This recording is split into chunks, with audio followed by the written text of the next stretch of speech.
Welcome everyone to the final webinar of the WIT chapter for March 2018.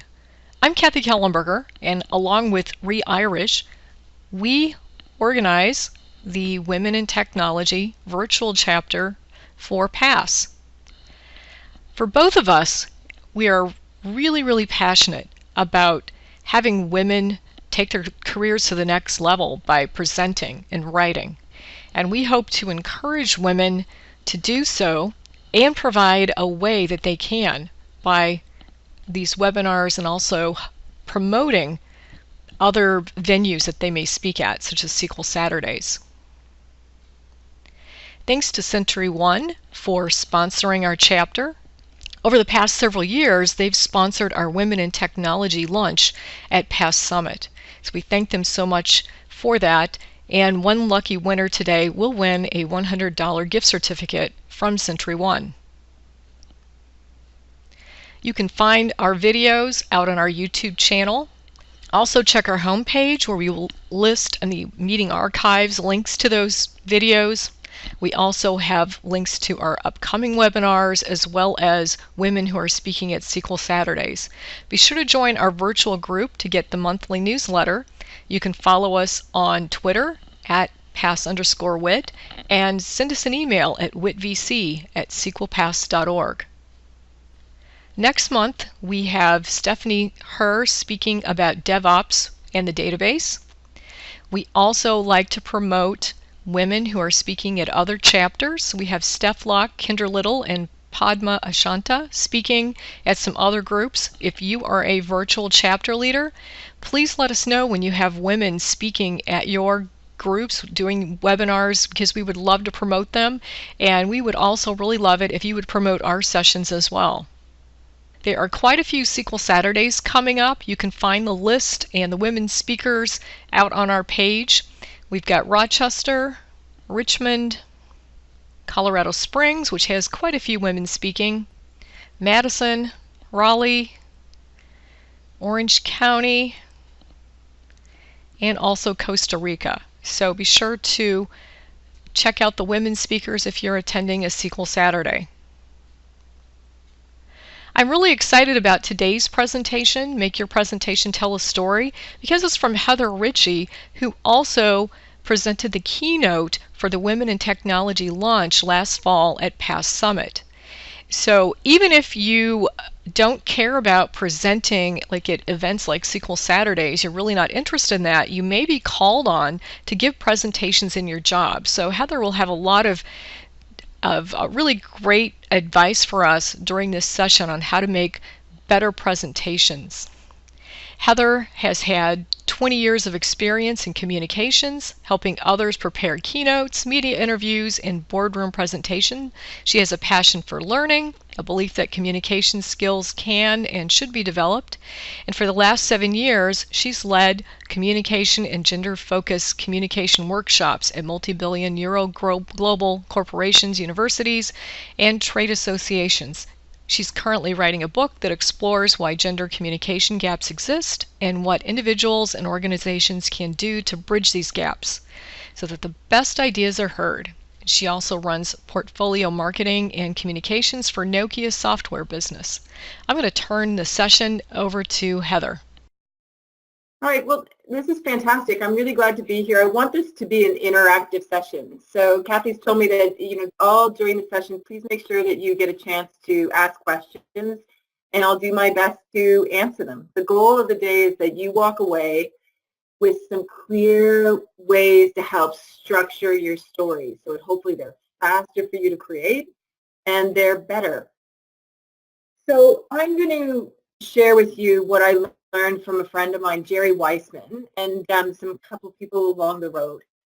And I remembered starting this process one night. We were preparing for a session with several analysts, and the presentations just weren't good. And we were sitting in the hotel room ready to, review and talk about what we do on a stage the next day. And everyone wasn't sure where to add value and add comments. There was typo in line 3, or maybe fix the font here. And it wasn't really anything that made a story stronger. And so a friend of mine introduced me to a guy named Jerry Weissman who wrote a book called Presenting to Win. And that changed my way of thinking about presentations and how you approach them. And so I've been using a lot of the material from him and lessons that I've learned over the year preparing lots of different keynotes and town halls and customer pitches and media briefs. And I hope this is something that'll help you. Because what we see most often is something that, I call a data dump. And a data dump is when you have no clear point in your presentation, no relevance to the audience. I see that all the time. Here's my technology, here's how it works. An unclear flow. People don't understand how you go from A to B. It's way too long. We see that all the time. And it's too detailed. And I think in particular, I've been in tech for most of my career. We see that all the time. People think that they need to explain all the bits and bytes. And this is exactly what we call a data dump. It's not a story, and clearly that's not what you want to do. So there's two parts to how you get to a story. These are for the engineers out there, right? It's preparation and structure. And so we're going to give you a methodology for getting there. Preparation is a list of questions, and this is the only place where you data dump. The thing that I like about this methodology is at least it walks you through a series of questions. Because often I'll come into meetings and it's like we've got to give a presentation, but we don't know where to start the conversation on how to get to and deliver. So the thing that you want to start with is where you want to take your audience. You need a clear purpose, and I even find this is true now when I'm getting on the phone and making phone calls or holding meetings. You need to know what you want out of the communication. You have to take your audience from A to B. And to come back to Aristotle, because it's still relevant today, it's really changing the way people think. You're getting them to act, or you're having them feel something different. So today, I want you to think about the difference in approach, right? And if it's really good, hopefully what it'll do is you guys are acting, right? This is a methodology that you use and it helps you. So the next thing you want to do is really deeply understand your customer. I can't, or your audience, I can't undersell this enough. I can't oversell it enough because I see all the time, particularly in tech, that we think so much about products, features, and we don't think about how it's relevant to the people that we're speaking to. And so when you do this really well, you're thinking heavily about what do they think about? And why are they even here today? What do they worry about? What keeps them up at night? How can you help them? How does this information benefit them? And how they might resist. And I think that this is a key one that we often forget. The people who are doing great stories, just make sure that they're prepared for those questions and the resistance that's in the audience so it doesn't throw you. And if I were to look at just one of these points to say, okay, this is the one that I want you to really focus on, it is the fifth one. What's in it for them? Jerry Weissman calls that the WIFI. And often he does a lot of work with technology roadshows, people who are looking to go IPO, or if they're looking to get a series of investment funding. He'll often just sit at the back of the room and people will make a statement and he'll be like, so what? He's waiting for the second part of the sentence, right? So this is important for you because. And you need to make sure with every point that you're making, you have that second part of the sentence. All right, so the next thing, it builds on that. Because what you're searching for is the common ground. Obviously, you have something to say. They're sitting in the audience thinking about different things. Where do you find the place that overlaps? And really what we're talking about here is shared values. Right? We value a good story. We want to see better stories told. Shared goals. Okay. Often when you're sitting, for example, with a customer, you're both sharing a goal about a good outcome. So shared goals, shared values, shared purpose. These are all important things in terms of finding the common ground. And I think great presenters do this really well. They make sure that they're linking everything that they do. I like Bill Clinton, what he says about this. You know, he makes this a core part of any election strategy, but he takes it a step further, and I see a lot of people that do this well. He says one of the big things when you create a shared us is it's often a shared enemy, right? An enemy could be inefficiency, but he says you could really rally people behind something when it's us versus something. So when you think about it, right, this is a really important thing. You look at election strategy or naming of legislation, no child left behind, right? That's a common ground, right? Who wants to leave a child behind? So make sure that you search for this and you think about it in your presentation. And then you start thinking about it once you understand what your audience cares about. You start to understand a little bit more about what's going to appeal to them. And I'm back with Aristotle again because he's looked at 3 different appeals, and you need each one of them. You need emotion. And often what I see in tech is, you know, we'll operate heavily in the logic, reasoning, facts, stats, and we'll forget the emotional part of it. And I'm not talking about let's sit down and have a hug. You know, emotion could be humor, right? Emotion could be frustration. It could be just telling a story that gets someone to think or imagine something different. Right? We're human at the end of the day. And the other part is about credibility. And sometimes that's not exactly what you say, but it's about how you say it and how you show up. You know, but nonetheless, you can get credibility through a series of endorsements. You can get it through studies. You get it through title. You get it through the way that, you know, you look. When you get up and you speak, do you sound like you know what you're talking about? So you need all 3 to appeal to your audience.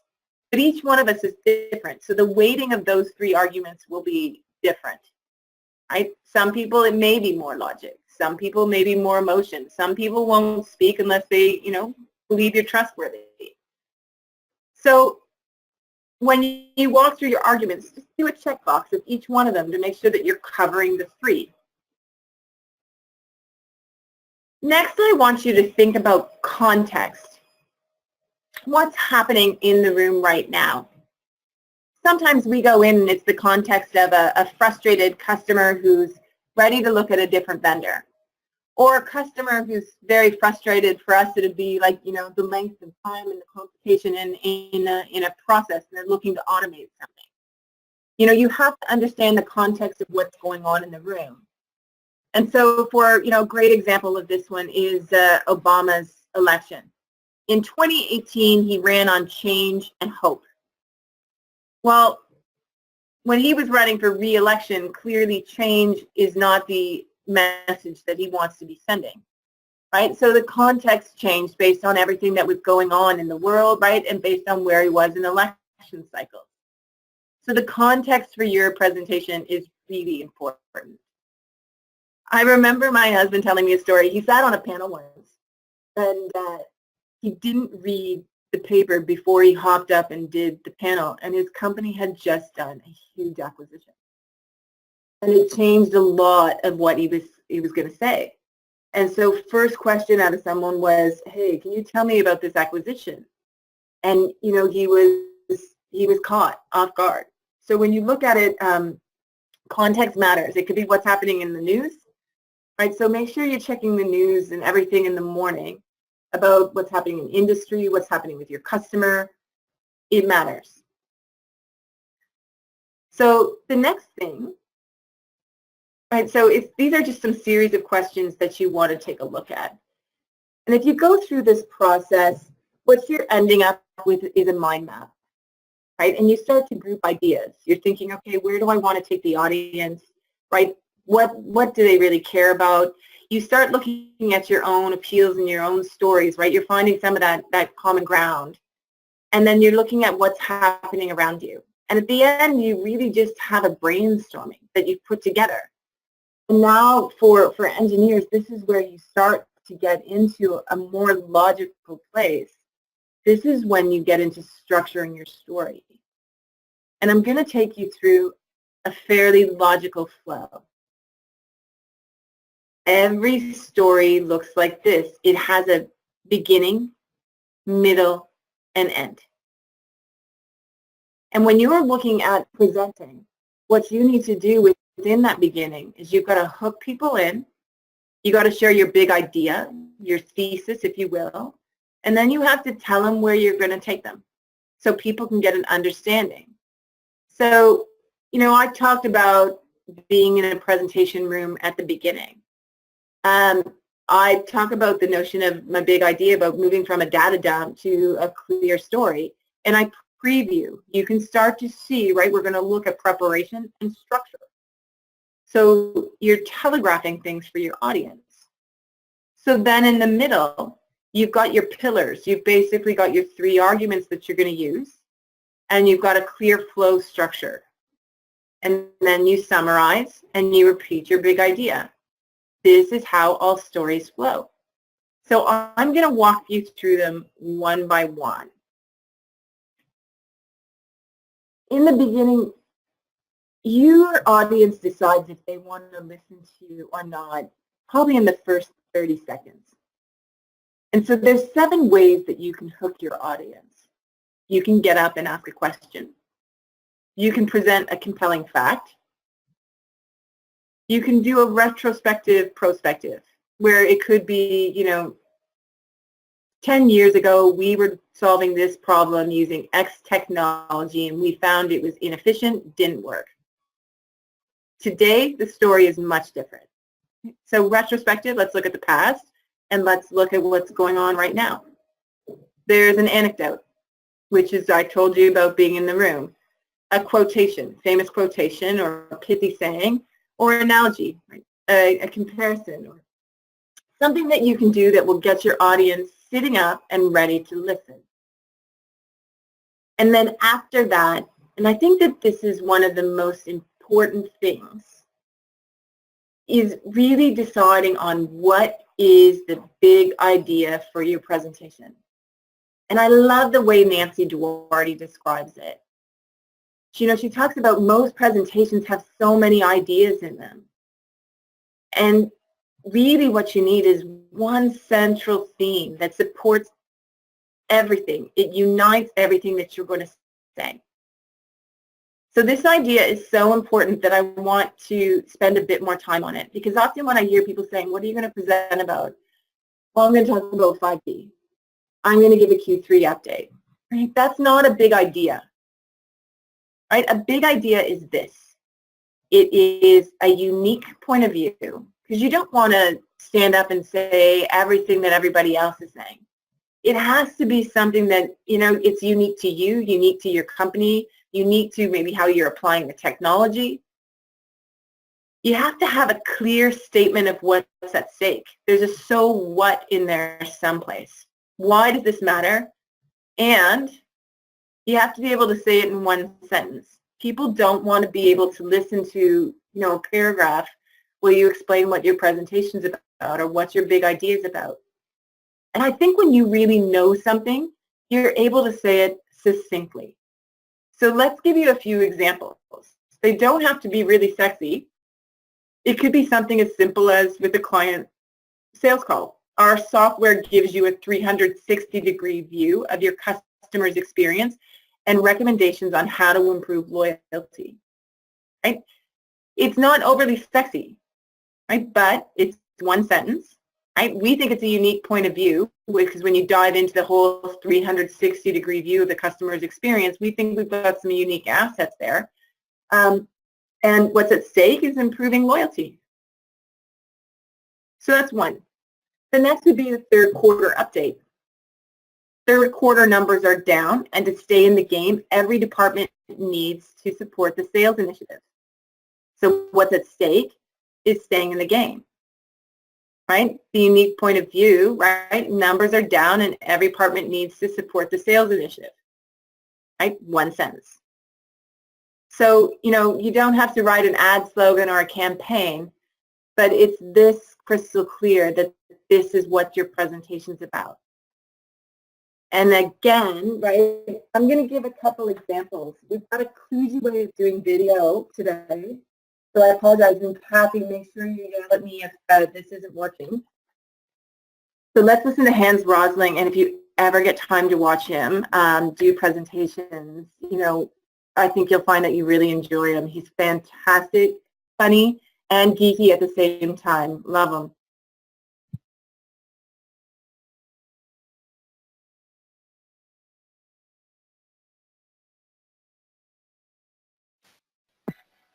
Not hearing anything yet. Once upon a Now time, now we do. At the age of 24, I was a student at St. John's Medical College in Bangalore. I was a guest student during 1 month of a public health course, and that changed my mindset forever. The course was good, but it was not the course content in itself that changed mindset. It was the brutal realization the first morning that the Indian students were better than me.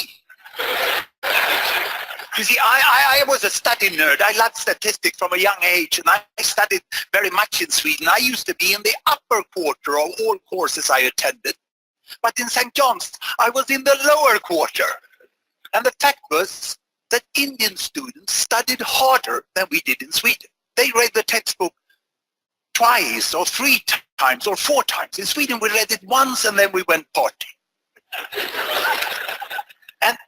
And that, to me, that personal experience was the first time in my life that the mindset I grew up with was changed.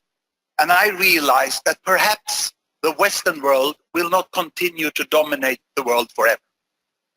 And I think many of you have the same sort of personal experience. It's that realization of someone you meet that really makes you change the ideas about the world. It's not the statistics, although I try to make it fun. And I will now, here on stage, try to predict when that will happen, that Asia will regain its dominant position as the leading part of the world, as it used to be over thousands of years.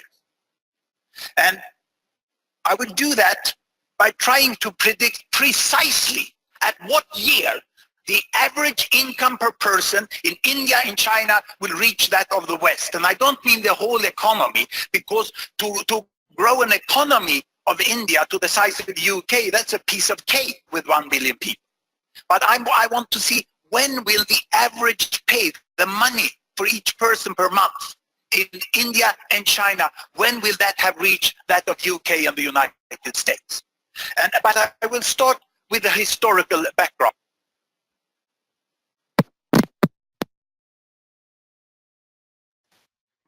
Okay, can you hear me again?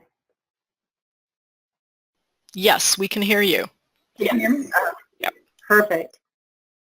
So I love that, right? He talks about a story, once upon a time, and explains his story about being a student and having his world change, his mind view change.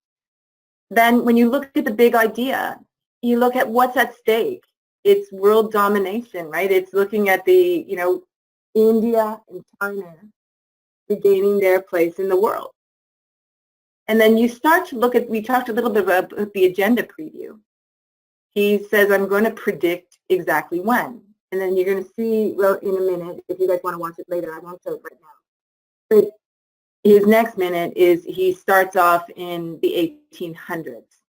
So you start to see exactly where he's going to take you. So he's textbook in terms of a story.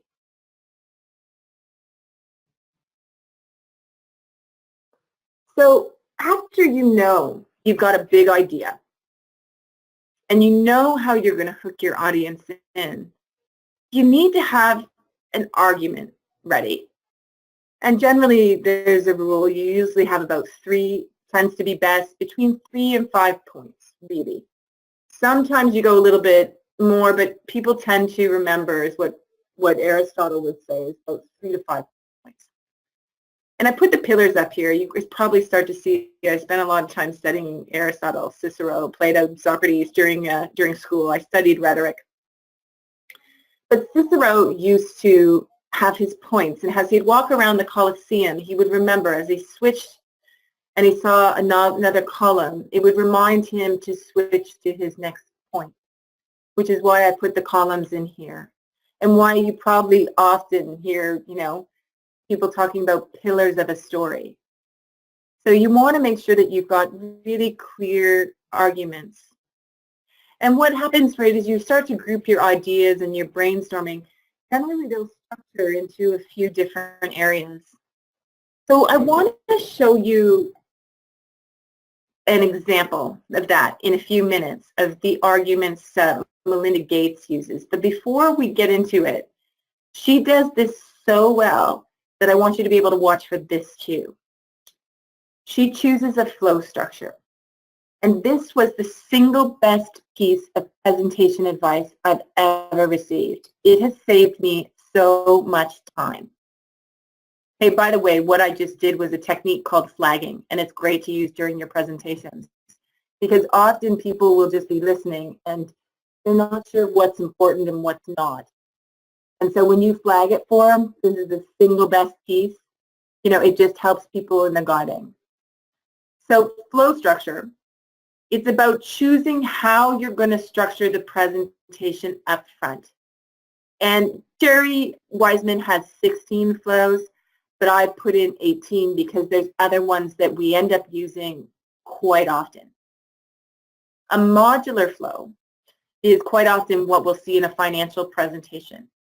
You might be looking at, here's the highlights of the quarter. The CFO will go dive into them a little bit further, and then the CEO will give guidance. Right? So it's kind of chapter 1, 2, 3. Sometimes these can be a little bit clunky. It's good when your ideas are a bit disjointed. The next one is chronological. Hans Rosling's presentation was going to be pure chronological. He was going to go from A to B. My presentation here is a combination of modular and chronological. We look at, here's the flow. We start at the beginning. And we move through each one of the things you need to get for your presentation, right? So it's modular, preparation structure, chronological, here's what you do first, here's what you do second, here's what you do third. Physical is a cool one if you've got a great central diagram, right? So you can physically, hey, here's the module 3 of maybe you're looking at software architecture and you take it, one by one, a piece in an architecture. Same thing with spatial. Right, when you're looking at design. Problem, solution.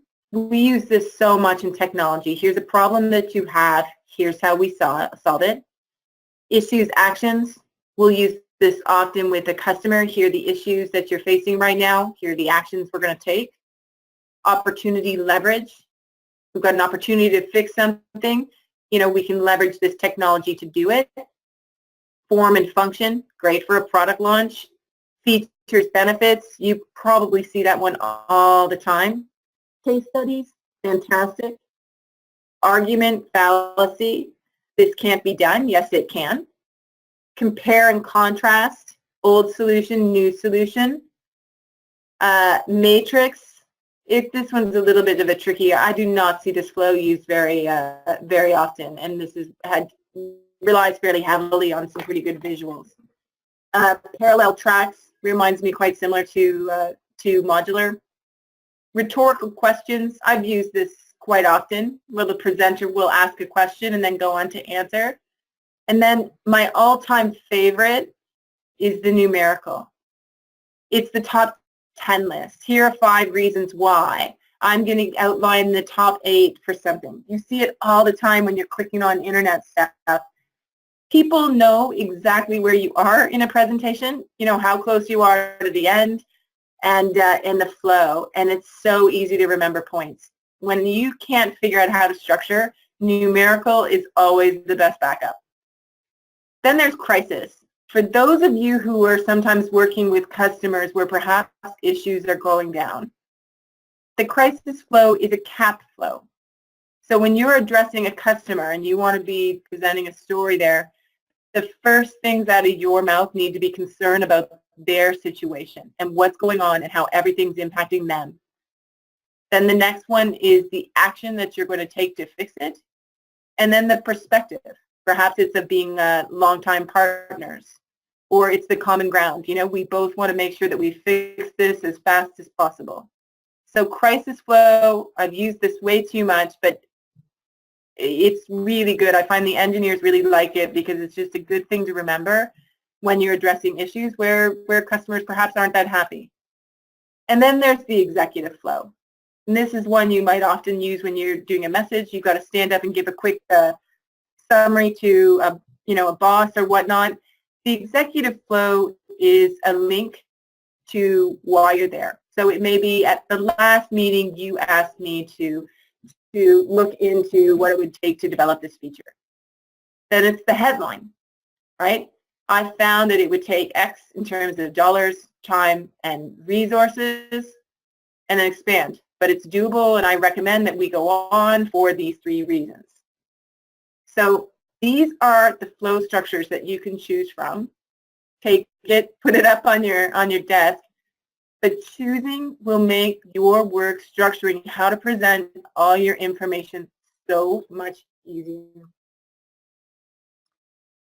So I said I wanted to show you an example. This is Melinda Gates. I want you to watch for her opening. What does she do to hook you? What's her big idea? What are the pillars? And then we're going to talk about flow. But she's textbook.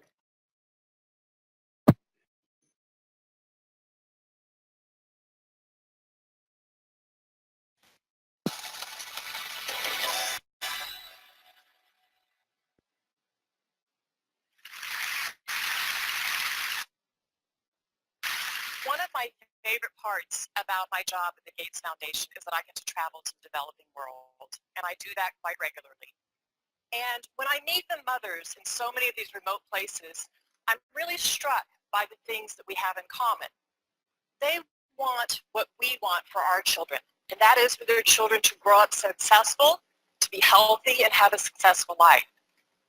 But I also see lots of poverty, and it's quite jarring, both in the scale and the scope of it.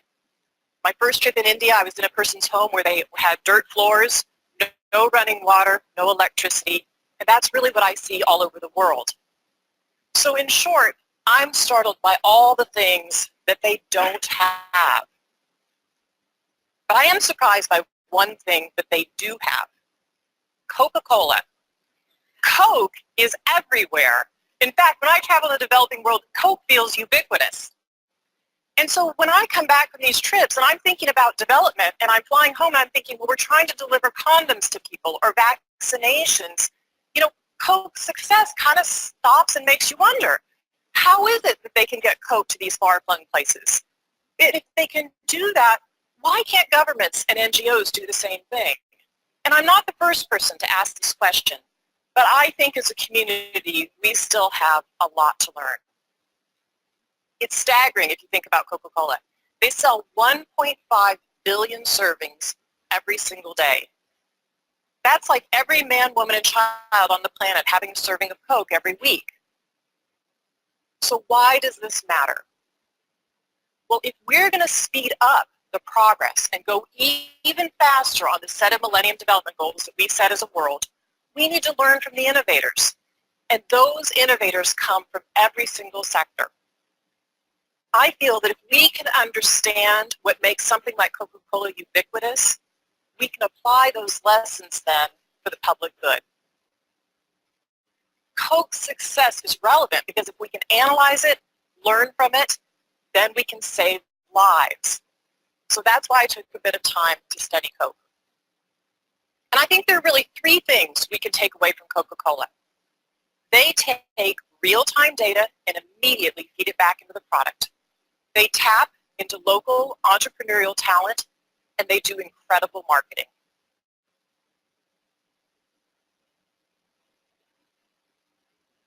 So let's start with the data. Now, Coke has a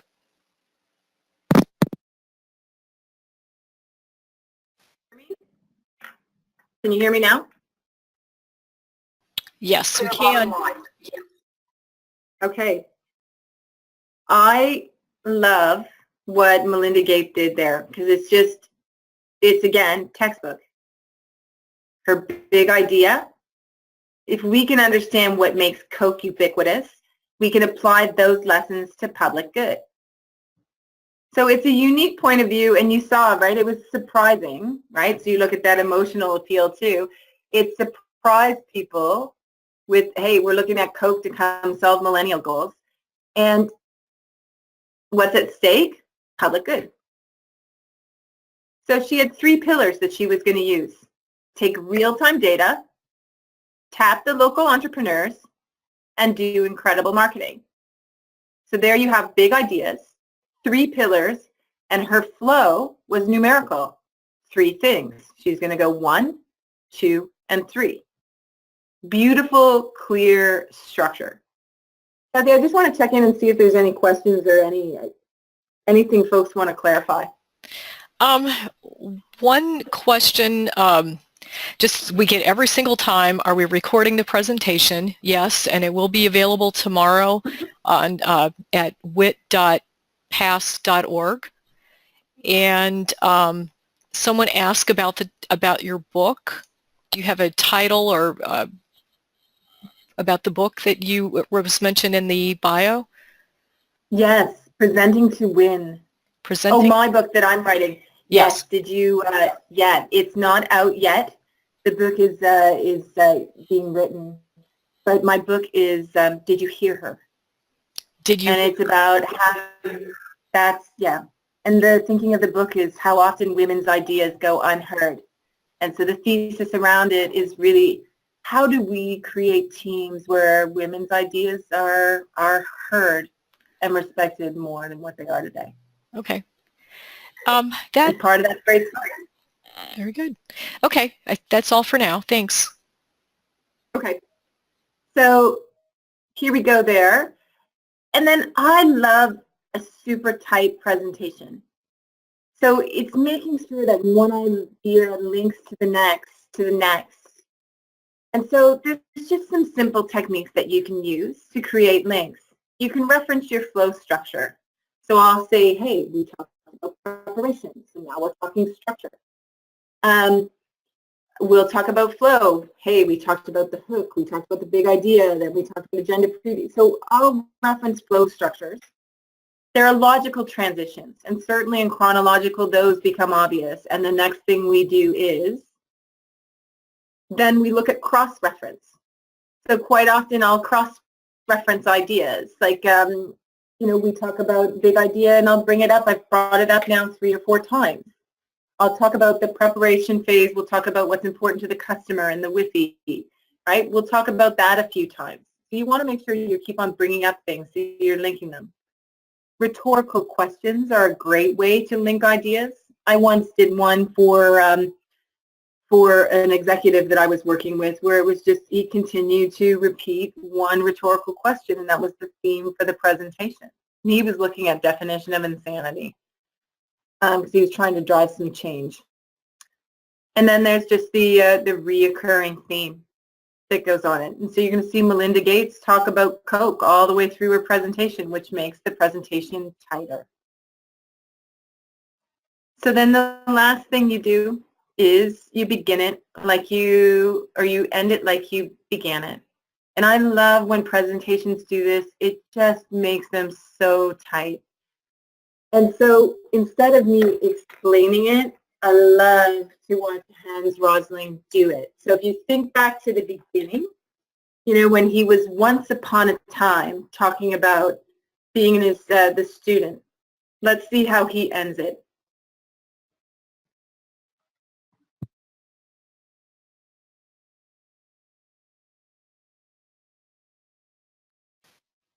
Always avoid war, because that always pushes human beings backward.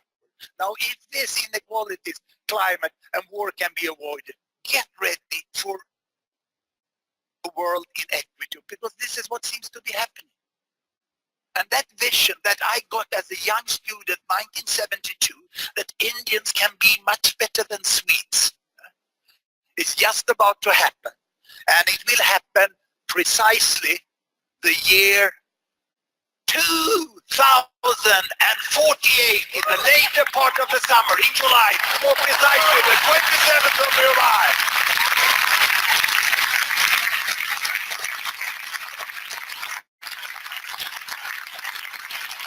The 27th of July 2048 is my 100th birthday.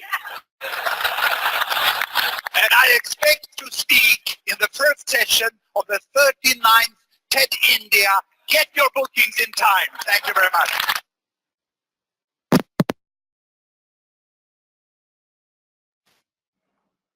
Okay.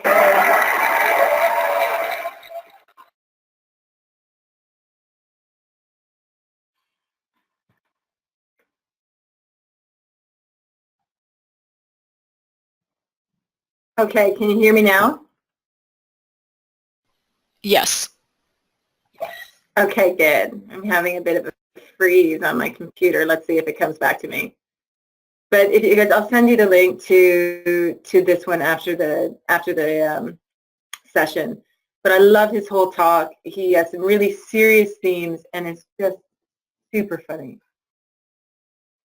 Oh, freeze, freeze, freeze. So I'm going to see if we can have a little bit of a comeback here on this, but I want to get into a couple other things. So I want to make sure that we make this practical for you. Right? We've gone through the flow where you've got the beginning, middle, and end. Right? We've taken a look at the big idea, like how you hook people in, the big idea, the agenda preview. We looked at flow structures. We saw chronological with Hans Roslings. We've seen a chronological modular with me, and we've seen a numerical with Melinda Gates. And we've taken a look at arguments. In particular, let's look at Melinda Gates' 3 points about Coke for a flow structure. And then we looked at the end, where you just saw Hans Roslings link back to the story that he told at the beginning, and come back to the end where he's also reinforcing his big idea. I mean, it's a beautiful textbook story. And for engineers out there who want something a little bit more logical and structured, that story structure is very logical and structured. And I think it's beautiful when you start to work with others that you sit down, you're like, okay, let's walk through. How do we hook people in? All right, let's get clear on the big idea. What flow structure are we choosing? And you go from there. You'll find it's going to save you a lot of time, and it's going to get you tighter. But then what does this mean when you are doing a PowerPoint? I think I am going to, let's go, Task Manager. I am going to get this going again because I do want to show you guys a couple things about flow. Let's restart the program. Because when you step back and you take a look at it in the thumbnail, like say you come back into Microsoft PowerPoint, I like to step back and look at a thumbnail, and you should see your story flow from a thumbnail and be able to say it out loud in probably a minute or two. All right, let's do, good.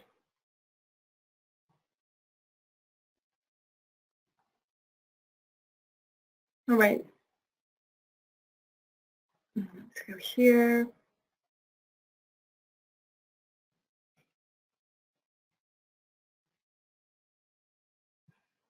Get you into the right view.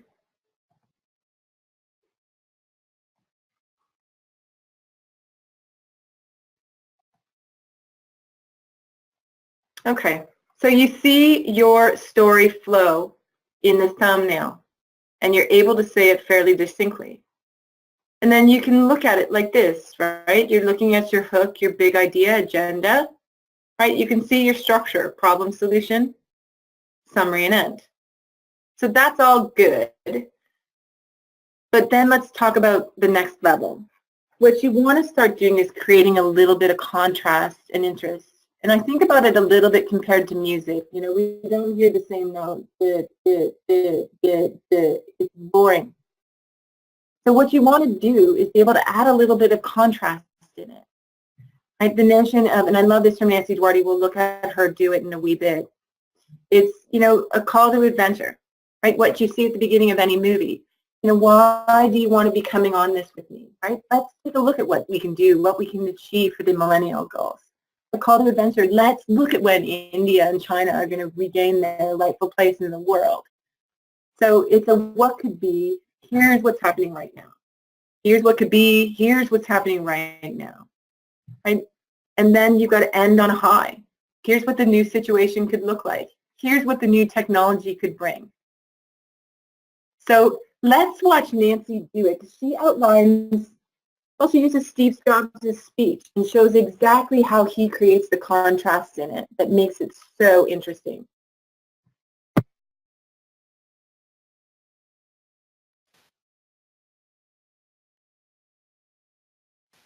Personal computing, he's changed the music industry, now he's on his way to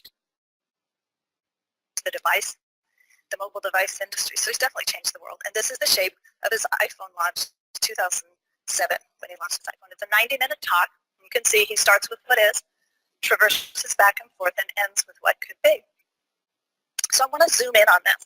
The white line is him speaking. He's talking. The next color line you'll see popped up there, that's when he cuts to video, so he's adding some variety, and he cuts to demo. So it's not just him talking the whole time, and these lines are representative there. And then towards the end, you'll see a blue line, which will be the guest speaker. So this is where it gets kind of interesting. Every tick mark here is when he made them laugh, and every tick mark here is when he made them clap. They are so involved physically. They are physically reacting to what he is saying, which is actually fantastic, because then you know you have the audience in your hand. So he kicks off what could be with this is a day I have been looking forward to for 2.5 years. So he's launching a product that he's known about already for a couple years. So this is not a new product to him. But look at this. He does this other thing. He marvels. He marvels at his own product. He marvels himself more than the audience laughs or claps.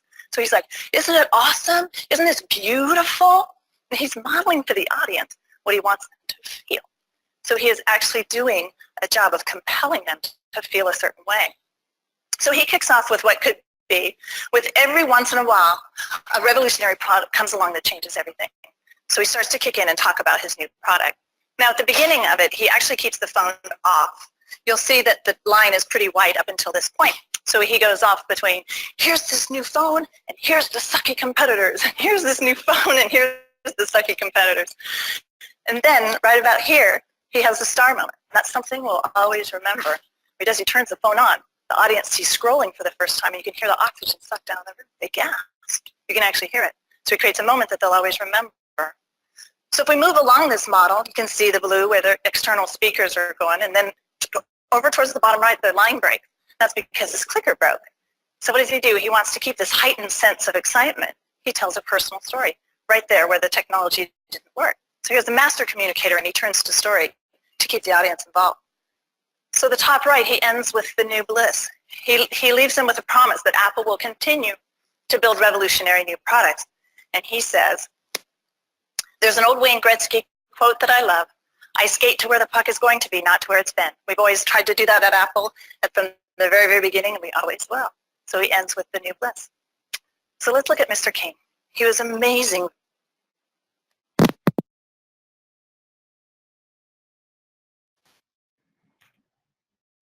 Can you hear me now? Yes. Yes. All right, great. I love this methodology from Nancy. I use it all the time, and it's kind of the next level. You've got the structure in your slide deck, and then how do you make it more human? How do you make it more interesting? And so I want to emphasize this point by just showing you an example. We have a lot of data to talk about Q3, right? Revenue's down, but the number of clients are up 15%, market share's up, launching new products today, doing well compared to our competitors, but we missed our Q3 forecast. What a horrible way to end, right? That's just a little bit too depressing. So if you look at Nancy and what she's saying about contrasting flows, you could do something a bit more motivating like this. We missed our 3Q forecast, but the number of new clients is up. However, our revenue is still down, but we're doing well compared to our competitors, which means our market share is up. And now we think it's going to go up even higher because today we're launching new products. So it's same information exactly, but it's just packaged two different ways.